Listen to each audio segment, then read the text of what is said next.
تھا۔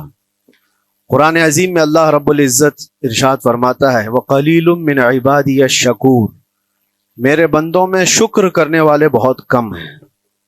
اور یہ بات صحیح ہے کہ بندے پر بے شمار نعمتیں اللہ تعالیٰ عطا کیا ہے، بے شمار ہیں۔ وَإِن تَعُدُّوا نِعْمَتَ اللَّهِ لَا تُحْصُوهَا، اگر تم اللہ کی نعمتوں کو گننا چاہو گے تو شمار نہیں کر سکو گے۔ شیخ سعدی رحمۃ اللہ تعالی علیہ فرماتے ہیں کہ تمہارا ایک سانس لینا بھی نعمت ہے، سانس کا باہر نکالنا بھی نعمت ہے، اور اگر صرف سانسوں کی نعمتوں کا شکر ادا کرنے پر بندہ بیٹھ جائے تو پوری عمر اس کی تمام ہو جائے۔ باقی نعمتوں کا کیا ہے؟ بے شمار نعمتوں سے نوازا ہے اللہ تعالیٰ نے، لیکن انسان کی فطرت میں یہ بھی ہے کہ کبھی ایک چیز کی کمی محسوس ہوتی ہے تو وہ واویلا مچاتا ہے، بہت شور کرتا ہے کہ مجھے یہ تکلیف ہوئی، وہ تکلیف ہوئی۔ اس کے صحت کے زمانے کو وہ یاد نہیں کرتا، مصیبت کے زمانے کو بہت جلدی یاد کرتا ہے۔ اسی لیے شکر گزار بندے بہت کم ہیں۔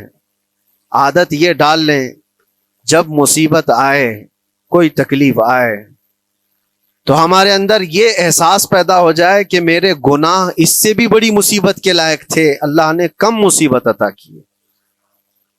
جب کوئی بیمار ہو جائے، جب کبھی کسی آفت میں مبتلا ہو جائے تو یقیناً درد تو ہوتا ہے، آدمی سہن نہیں کر پاتا، لیکن احساس دل میں یہ پیدا کرے اگر وہ انصاف کرنے پر آئے رب تبارک و تعالی میرے ہر گناہ کے بدلے بڑی بڑی سزائیں دے سکتا ہے، میں چھوٹی سی سزا میں ملوث ہوں، اللہ کریم اس کا شکر ہے۔ اسی طرح سے میرے عزیزو، ایک بات میں آپ کو بتاتا ہوں، خاص طور پر ہمارے قید کے زمانے میں بہت سارے ایسے قیدی جیل کے اندر جانے کے بعد ان کے حالات ایسے ہو جاتے ہیں، وہ نا امید اور مایوس ہو کر کفریہ جملے بکنے لگ جاتے ہیں۔ ان کے حالات ایسے ہو جاتے ہیں کوئی خدا نہیں، اگر ہوتا تو ہماری سنتا۔ بہت کچھ عبادتیں بھی کرتے ہیں، نہیں جب قبول ہوتی ہے تو مایوس ہو جاتے۔ تو یہ تو اندر کے حالات ہیں، باہر بھی کسی کے ساتھ ایسا ہو سکتا ہے۔ میں تو 10 سال سے دعا کر رہا ہوں، اولاد ہی نہیں ہوئی، کوئی یہ کہتا ہے۔ شادی ہو گئی، 10 سال ہو گئے، بچے نہیں ہو رہے ہیں۔ کوئی یہ کہتا ہے کہ میری بیٹی کا رشتہ ہی نہیں ہو رہا، ہر وظیفہ کر لیا، ہر دعا کر لیا، پھر یہاں سے نا امیدی، نا شکری۔ یہ جملے انسان کو کہاں تک پہنچا دیتے ہیں۔ ایک بات میں آپ کو بتاؤں، مولا علی کرم اللہ وجہہ الکریم کی یہ حکمت بھری بات ہے، ارشاد فرماتے ہیں جب کبھی مصیبت آئے اللہ کی طرف سے تو یہ امتحان ہے یا سزا ہے، کیسے پتا چلے؟ ظاہر سی بات ہے، ہر کوئی یہ کہتا ہے یہ تو اللہ کی طرف سے امتحان ہے، آزمائش۔ ہم بھی اندر تھے تو یہ بار بار احساس دلایا جاتا تھا، اور بعض لوگ یہ کہتے تھے کہ اللہ کی طرف سے آزمائش ہے، امتحان ہے، اس کو گزار لیجیے۔ بعض مرتبہ امتحان ہے اور بعض موقعوں پر سزا ہے، اور سزا کب ہے اور امتحان کب ہے یہ کیسے پتا چلے؟ بہت بڑا فارمولہ ہے۔ مولا علی کرم اللہ وجہ الکریم فرماتے ہیں جب کبھی تم پر کوئی مصیبت آئے تو یہ دیکھ لینا ان مصیبتوں کے دن میں تم اگر اللہ سے زیادہ قریب ہو گئے ہو، دعا زیادہ کرنے لگ گئے ہو، وظیفے زیادہ کرنے لگ گئے ہو، تو اس کا مطلب ہے کہ اللہ تعالیٰ تم کو امتحان میں رکھا ہے۔ اور اگر مصیبتوں کے آنے کے بعد بندہ دور ہو جاتا ہے اللہ سے، پھر وہ بفر جاتا ہے، گناہ زیادہ کرنے لگتا ہے، تو سمجھ لو یہ سزا میں ملوث ہے۔ اب سب کی زندگی میں یہ مصیبتیں جب آتی ہیں تو خود اپنے آپ کو ریئلائز کرے، احساس کر کے دیکھے کہ مصیبت آئی ہے تو میرے ہاتھ میں تسبیح آ گئی یا پھر گالی گلوچ، مصیبت یا آفت آئی ہے میرے گھر پر تو میں عبادت اور نماز کی طرف زیادہ جا رہا ہوں یا پھر عیش و عشرت کی طرف زیادہ جا رہا ہوں، تو تمہیں خود پتا چل جائے گا کہ تم اللہ کی طرف سے امتحان میں ہو یا پھر سزا میں ہو۔ میرے عزیزو، بہت مقامات ایسے ہیں جہاں پر بظاہر مصیبت کی حکمت ہمیں نہیں معلوم ہوتی کہ کیوں آئی یہ مصیبت، کیوں دی گئی ہے ہمیں ایسی تکلیف۔ اسی کا نام تقدیر ہے کہ اللہ تعالیٰ کے لکھے ہوئے پر راضی رہنا یہ مومن کی شان ہے۔ مومن کو ہمہ وقت اللہ تبارک و تعالیٰ کی طرف سے لکھی ہوئی اس تقدیر پر راضی رہنا ہے۔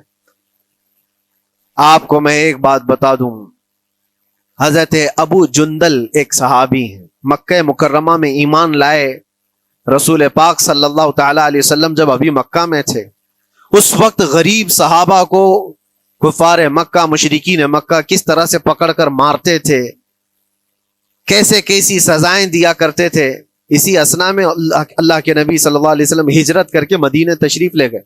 لیکن جو ابو جندل تھے یہ قید میں تھے، قید میں تھے، ان کا باپ خود ان کو قید میں رکھا ہوا تھا، اور ایسی قید کہ زنجیریں بندھی ہوئی رہتی تھی، مسلسل کئی سال گزر گئے. حضور پاک صلی اللہ تعالی علیہ وسلم کی ہجرت کے 6 سال گزر جانے کے بعد 7واں سال تھا جب آپ کو بتاؤں حدیبیہ کا وہ منظر پیش آیا جس کو صلح حدیبیہ کہا جاتا ہے. تقریباً 1400 صحابہ کے ساتھ رسول کریم صلی اللہ تعالی علیہ وسلم عمرہ کرنے کے لیے آئے، لیکن اس وقت مکہ کے کفار و مشرکین مکہ سے تقریباً 35 کلومیٹر باہر دور آپ کا راستہ روک لیا، کہا ہم آپ کو عمرہ کرنے نہیں دیں گے، آپ کے اصحاب کو، آپ کے صحابہ کو ہم مکہ میں انٹر ہونے نہیں دیں گے. جنگ جیسی نوبت آ گئی تھی، لیکن حضور پاک صلی اللہ تعالی علیہ وسلم اور صحابہ احرام پہن کر کے عمرہ کرنے کے لیے آئے. تو پھر درمیانی راستہ یہ اختیار کیا گیا. حضور پاک صلی اللہ علیہ وسلم نے فرمایا کہ ہم صلح کر لیتے ہیں، کچھ ایگریمنٹ ہو جائے ہمارے اور تمہارے درمیان، جنگ نہیں کریں گے، آج سے جنگ بندی ہو جائے. تو کفار مکہ اس بات پر راضی ہوئے، اور اس کے بعد صلح جس کو کہتے ہیں صلح حدیبیہ، یہ بہت مشہور ہے. صلح حدیبیہ ہوئی، اس میں سارے پوائنٹس جو لکھے گئے تھے ایگریمنٹ کے اندر وہ سب مکہ والوں کی حمایت میں زیادہ تھے. دبا کر کے انہوں نے صلح کی تھی اس طرح سے ان کے نظام کے مطابق، یعنی اگر کوئی مکہ سے بھاگ کر مدینے جائے تو انہوں نے ایگریمنٹ میں لکھایا تھا کہ آپ کو وہ شخص ہمیں واپس کرنا پڑے گا، اور اگر مدینے سے کوئی بھاگ کر ہمارے پاس آئے تو ہم اس کو اپنے پاس رکھیں گے، ہم باہر واپس نہیں بھیجیں گے. تمہارا کوئی آدمی ہمارے پاس آ گیا بھاگ کر کے، یا ہمارا ہی وہاں رہنے والا کوئی آدمی آ گیا آپ کی امان سے نکل کر کے، تو ہم اس کو اپنے پاس رکھیں گے. ایسی بہت ساری شرطیں تھیں. میں کیوں کہہ رہا ہوں یہ بات سن لیجیے. یہ صلح حدیبیہ ہو گئی، ایگریمنٹ ابھی لکھا جانا تھا. وہ ابو جندل صحابی جو کئی سالوں سے مکہ میں قید میں تھے، زنجیریں توڑ کر کے وہ باہر نکل آئے. اور جب ان کو یہ خبر ملی کہ مکہ سے 35 کلومیٹر دور اللہ کے نبی صلی اللہ تعالی علیہ وسلم اپنے صحابہ کے ساتھ پڑاؤ ڈالے ہوئے ہیں اور تشریف لانے والے ہیں، کسی طرح بچ بچاتے ہوئے وہ وہاں پہنچ گئے حدیبیہ کے مقام پر. جیسے ہی وہ پہنچے صحابہ میں ایک شور ہو گیا. صحابہ جانتے تھے کہ کتنے سالوں سے ابو جندل قید میں ہے، طرح طرح کی اذیتیں اٹھاتا ہے، بہت مصیبتیں اٹھائی ہیں ابو جندل. دیکھا ان کے جسم پر پورے زخموں کے نشان تھے، ہاتھوں اور پیروں میں زنجیریں لٹکی ہوئی تھیں. وہ اسی حالت میں صحابہ کے پاس آ گئے. صحابہ سب نے سینے سے سینہ لگایا، استقبال کیا. ابو جندل تم آ گئے ہمارے پاس، آ گئے. اب بات سنو، بڑی حیرت کی ہے. ایگریمنٹ لکھا جا رہا تھا اور ابو جندل مکہ سے فرار ہو کر کے آئے تھے. ابو جندل کا جو باپ ہے اور دوسرے جو رئیس مکہ کے تھے، قریش کے سردار، سبوں نے ہاتھ روک لیا اور کہا ہمارا ایک آدمی بھاگ کر آپ کے پاس آیا ہے، ایگریمنٹ کے مطابق اس کو آپ ہمیں واپس کرنا ہوگا، واپس لوٹانا ہوگا. مکہ میں رہنے والا شخص آپ کے پاس آیا ہے، وہ ہمارا قیدی ہے. حضور پاک صلی اللہ تعالی علیہ وسلم نے فرمایا ابھی تو لکھا نہیں گیا، اس سے پہلے وہ آیا ہے، چھوڑ دو اس کو، اس کے بعد جو بھی ہوگا اس پر عمل کریں گے. مکہ والوں نے کہا نہیں، ہم نہیں مانتے اس چیز کو. حضور پاک صلی اللہ تعالی علیہ وسلم نے یہاں تک فرمایا اس ایک شخص کو میری ضمانت میں دے دو، باقی تمہاری ساری شرطیں منظور کر لی جائیں گی. وہ رحمت للعالمین. نبی اکرم صلی اللہ تعالی علیہ وسلم اپنے غلاموں پر رحم کیسے نہ کریں. جب ان حالات میں دیکھا ابو جندل کو تو صحابہ بھی حضور کے پاس آئے اور کہا یا رسول اللہ صلی اللہ علیہ وسلم صلح کیوں کر رہے ہیں ان کے ساتھ؟ جنگ کریں گے ہم ان کو، ہم نے بدر میں، احد میں، خندق میں ان کے ساتھ جو مقابلے کی ہمیں تجربہ ہے، ہم ان کے پرخچے اڑا دیں گے، آپ اجازت دیں ہم جنگ کریں گے. اللہ کے نبی فرماتے ہیں میں جو دیکھ رہا ہوں وہ تم نہیں دیکھ رہے ہو. اللہ کا حکم نہیں ہے جنگ کرنے کا، صلح ہے. صلح ہو گئی، لکھا جا رہا تھا، اور یہ ابو جندل آئے آپ جب حضور پاک صلی اللہ تعالی علیہ وسلم نے فرمایا ٹھیک ہے ایگریمنٹ کے مطابق ابو جندل کو مکہ واپس بھیجنا پڑے گا، اتنا فرمایا تھا حضور نے، ابو جندل دھاڑے مار مار کر رونے لگے اور صحابہ کو جا کر کے اپنے زخم دکھانے لگے کہ دیکھو مجھے واپس بھیجا جا رہا ہے، مجھے واپس بھیجا جا رہا ہے۔ تو صحابہ کے اندر بھی جوش تھا، اپنا آدمی جب کوئی اتنا مظلوم ہو، اتنا مار کھایا ہو، اور پھر واپس انہی ظالموں کے سامنے اس کو بھیجا جانا ہو تو کیا کیفیت ہوگی۔ تو وہ ابو جندل سارے صحابہ کے بیچ میں چھپ چھپاتے ہوئے رو رہے تھے۔ اللہ کے نبی صلی اللہ علیہ وسلم تشریف لائے اور فرمایا ابو جندل میں کہہ رہا ہوں واپس چلے جاؤ، واپس جاؤ، مکہ جاؤ۔ تو انہوں نے کہا یا رسول اللہ صلی اللہ علیہ وسلم ان زخموں کے ساتھ واپس جاؤ؟ اللہ کے نبی صلی اللہ علیہ وسلم نے فرمایا ہاں ابو جندل اللہ کی مرضی یہی ہے، اور اللہ کا نبی وہی کہتا ہے جو اللہ کی مرضی ہوتی ہے۔ یہ میں کہہ رہا ہوں بظاہر تکلیفوں کی حکمت ہمیں معلوم نہیں ہوتی، لیکن ہمیں عمل کرنا چاہیے۔ نبی پاک صلی اللہ تعالی علیہ وسلم کا جب حکم ہوا، ابو جندل انہی زنجیروں کے ساتھ ان کے باپ کے حوالے کر دیے گئے، وہ گھسیٹتے ہوئے لے جا رہا تھا، گھسیٹتے ہوئے واپس انہی قیدیوں کی طرح لے جا رہا تھا، سب کی آنکھوں میں آنسو تھے، لیکن حکمت الہی کیا ہے یہ کون جانتا ہے۔ بظاہر اللہ تبارک و تعالیٰ کی طرف سے یہ دی ہوئی آزمائشیں، یہ تکلیفیں، اس کی حکمت وہ بہتر جانتا ہے۔ جب ابو جندل کو واپس کیا گیا ایک سوال اٹھتا ہے میرے عزیزو، یہ میں قید کی حالت میں رہ کر کے ایک شخص نے مجھ سے سوال کیا تھا، آپ تو اللہ کے نبی صلی اللہ تعالی علیہ وسلم کی ناموس کی بات کرتے ہو، حضور کی محبت کی بات کرتے ہو، ان کے عشق کی بات کرتے ہو، اور یہ بھی کہتے ہو کہ نبی پاک صلی اللہ تعالی علیہ وسلم دستگیری کرتے ہیں، اپنے غلاموں کی مدد کرتے ہیں، تو اتنے دنوں سے کیا آپ نے حضور کو نہیں پکارا؟ کیا رسول پاک صلی اللہ تعالی علیہ وسلم سے محبت اور عشق کی بات کے بعد آپ نے بھیک نہیں مانگی؟ اس وقت یہ واقعہ یاد آیا، میں تو ابو جندل کے پاؤں کے ناخن کی مٹی کے برابر بھی نہیں، وہ صحابی رسول تقریباً ان کے متعلق کہا گیا ہے 6 سے 8 سال تک وہ ان کی قید میں رہے، تو کیا رسول پاک صلی اللہ علیہ وسلم کو خبر نہیں تھی؟ خبر تھی، لیکن ہوتا ایسا ہے کہ جو جتنی محبت کرتا ہے اتنے ہی امتحانوں سے گزارا بھی جاتا ہے، اس کو امتحان دینے پڑتے ہیں۔ اسی لیے بار بار میں یہ بات کہتا ہوں، حضور پاک صلی اللہ تعالی علیہ وسلم کی ناموس کی بات کرنا، عظمت رسالت کی بات کرنا، یہ حلوے پراٹھے کھانے کا نام نہیں ہے، یہ شہادت گہے الفت میں ہے قدم رکھنا۔ لوگ آسان سمجھتے ہیں مسلمان ہونا، حضور پاک صلی اللہ تعالی علیہ وسلم کی شریعت طاہرہ کو بچانے کے لیے ہی تو، حضور کی ناموس کی حفاظت کے لیے ہی تو مولا امام حسین نے اپنی گردن دے دی، اپنے بچوں کی قربانی دے دی، اپنا عیش آرام سب تیاگ دیا۔ یہ ساری قربانیوں کے بعد ہی اس امتحان سے بندہ نکلتا ہے۔ وہ امام احمد بن حنبل جن کے سینے میں 5 لاکھ حدیثیں محفوظ تھیں، رسول پاک صلی اللہ علیہ وسلم کی 5 لاکھ حدیثوں کے حافظ، لیکن بغداد کے ظالم حکمرانوں نے ان کو ننگی پیٹھ پر کوڑے مارے ہیں، پہلی مرتبہ 100 کوڑے، دوسری مرتبہ پھر 100 کوڑے، تیسری مرتبہ پھر 100 کوڑے، اتنے میں تو آدمی مر جاتا ہے۔ امام احمد بن حنبل کی پیٹھ جھک گئی تھی۔ میرے عزیزو، یہی ہے جس کو ہم کہہ رہے شہادت گہے الفت میں ہے قدم رکھنا۔ اگر تم سچا ایمان رکھتے ہو تو پھر آزمائش بھی ہوگی۔ اللہ کریم قرآن میں فرماتا ہے فَلَيَعْلَمَنَّ اللَّهُ الَّذِينَ صَدَقُوا وَلَيَعْلَمَنَّ الْكَاذِبِينَ۔ اللہ تبارک و تعالیٰ ضرور آزمائے گا سچا کون ہے اور جھوٹا کون ہے۔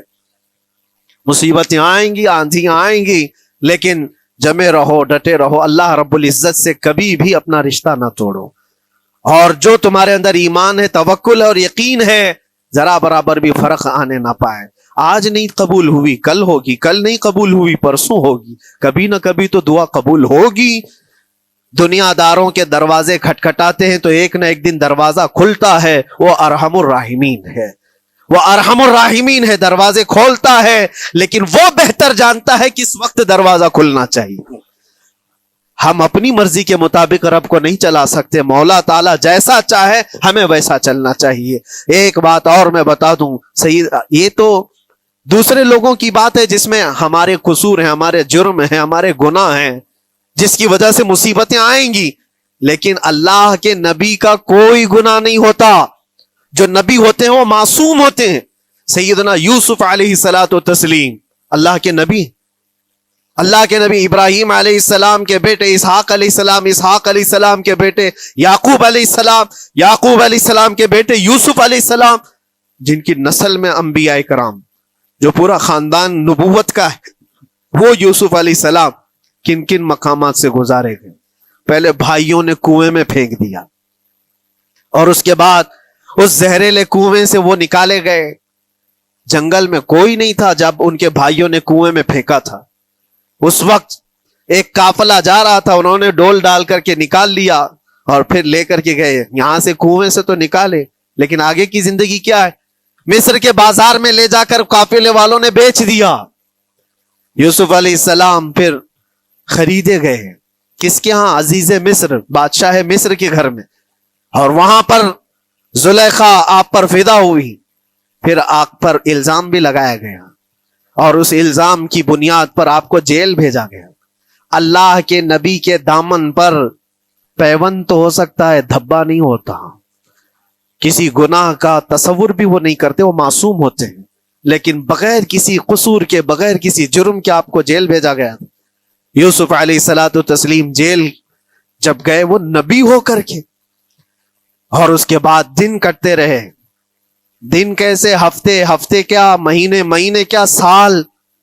یوسف علیہ الصلوۃ والتسلیم کے 7 سال گزر گئے. جب کبھی کسی انوسینٹ کو، بے قصور آدمی کو تکلیف دی جاتی ہے تو اس کو احساس زیادہ ہوتا ہے، اور جرم کی وجہ سے جب کوئی تکلیف میں آتا ہے تو کمپرومائز کر لیتا ہے. میں ایسا غلطی کیا تھا، مجھے یہ جھیلنا پڑ رہا ہے. لیکن جس کا جرم ہی نہیں، نہ کردہ گناہ کی سزا جب دی جاتی ہے، بندہ بہت بکھر جاتا ہے، ٹوٹ جاتا ہے. لیکن وہ اللہ کے نبی تھے. توکل کیسا تھا، یقین کیسا تھا، صبر کے ساتھ نکالے. لیکن ایک بہت پیاری بات ہمیں ملتی ہے میرے عزیزوں، وہاں قیدی اور بھی تھے، اور یوسف علیہ السلام کو اللہ تعالیٰ نے ایک معجزہ عطا کیا تھا. وہ خوابوں کی تعبیر سچی سچی بتاتے تھے. خواب کی تعبیر ہوا کرتی ہے، جو بھی خواب دیکھتا آدمی اس میں اشارہ ہوتا ہے اللہ کی طرف سے. تو 2 قیدیوں نے خواب دیکھا تھا. یہ قرآن پاک کے سورہ یوسف میں پورا موجود ہے، 12ویں پارے میں.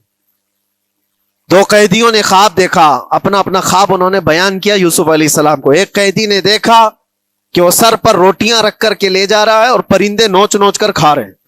دوسرے نے دیکھا کہ وہ انگوروں کو نچوڑ کر کے اس کے رس پی رہا ہے. تو انہوں نے بتایا یوسف علیہ السلام کے پاس، ایسا ایسا ہم نے خواب دیکھا ہے، اس کی تعبیر کیا ہو سکتی ہے؟ سیدنا یوسف علیہ السلام فرماتے ہیں، میں دونوں کے خواب کی تعبیر بتاؤں گا، لیکن اس میں سے ایک بندہ، اس سے آپ نے کہا تو وعدہ کر کے میرا بھی کام کرے گا، میرا بھی ایک کام ہے تو کرے گا. 7 سال گزر گئے تھے. جو بادشاہ مصر تھا وہ بھی بدل چکا تھا. جس نے قید میں ڈالا تھا وہ ختم ہو گیا، دوسرا آیا، تیسرا آیا، جو بھی آیا، لیکن حکومت بدلی ہوئی تھی. تو خواب کی تعبیر بتانے سے پہلے ایک قیدی سے یوسف علیہ السلام نے کہا کہ میرا کام تو کرے گا. اس نے کہا ہاں، آپ جو کہیں گے میں کروں گا.